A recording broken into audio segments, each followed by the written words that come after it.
Imagine this. It's 1603 in Japan. The age of the samurai is ending, but these guys don't just pack up their swords and become accountants. Nope. Instead, many turn into criminals.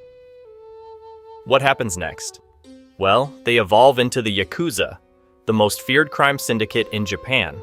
But how did noble warriors become gangsters? Let's rewind. First of all, you need to understand, samurai weren't just guys with swords. They were a warrior class with a code of honor, Bushido. Imagine knights in medieval Europe, but with sharper blades and even sharper discipline. They were trained from childhood in combat, strategy, and even poetry. Because if you're gonna decapitate someone, you might as well write a haiku about it. For centuries, Japan was in non-stop civil war. Samurai were the elite warriors, serving powerful warlords. But then, boom!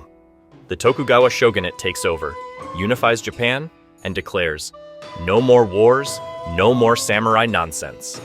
Great for Japan. Terrible for samurai. Suddenly, these highly trained killers had no jobs, no warlords to serve, no battles to fight. Some became ronin, masterless samurai. And let's be honest, a guy trained to slice people in half doesn't exactly thrive in customer service. So, what did they do? They formed gangs.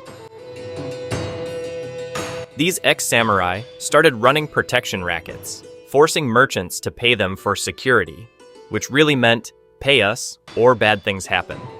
They controlled gambling dens, smuggling rings, and even illegal sake businesses. One of the biggest gangs? The Bakudo. They ran gambling rings and were the direct ancestors of modern Yakuza. Their signature?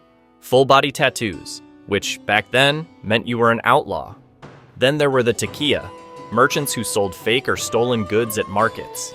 They acted like legit businessmen, but they had swords under the table, ready to fight over turf.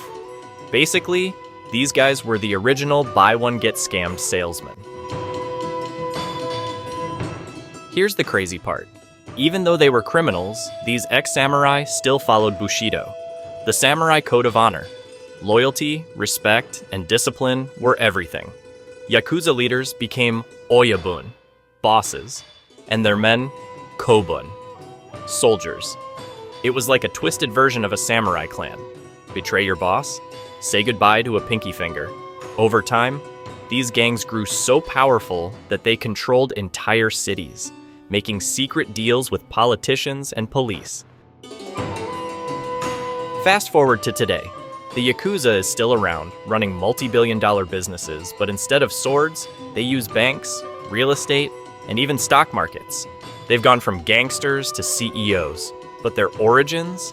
A bunch of bored, unemployed samurai who refuse to put down their swords. Crazy, right?